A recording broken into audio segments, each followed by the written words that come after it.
We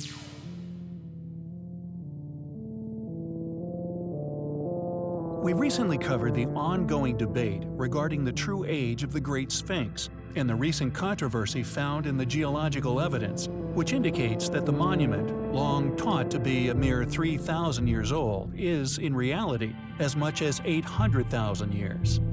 This evidence is based on erosion patterns and their shared characteristics with coastal erosion patterns. Additionally, we also covered the remarkable discovery of a possible second Sphinx found a short distance away.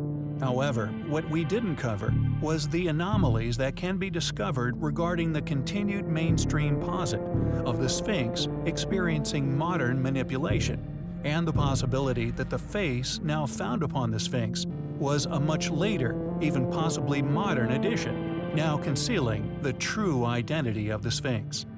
We have touched upon the rather amateurish stone cuts that are visible around the Sphinx's headwear in the past, along with its ears and many other interesting yet largely unknown, and we feel academically ignored features found all over the Sphinx's face and head. From the neck down, the Sphinx still shows its age in all its glory, not only a match to the far more eroded, now unrecognizable second monument found a short distance away.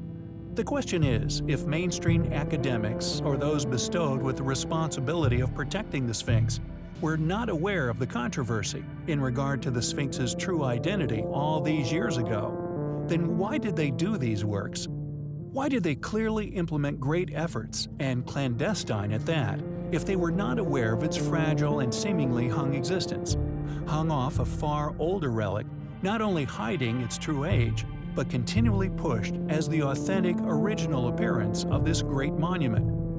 Not only is our evidence mounting in regard to the true age of the Great Pyramids, and possibly for this exact reason, the numerous additional works clearly made by later, yet also advanced ancient, now lost civilizations, are now visible to all who visit these monuments.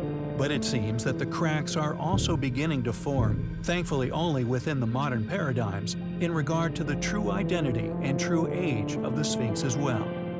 Who built the Great Sphinx? Who added the head we see today, one now synonymous with the plateau? Why were manipulations done to the head, clearly to preserve it, yet in complete secret?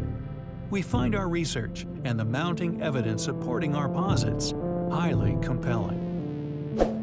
Thank you for watching. Please subscribe to our channel to support us.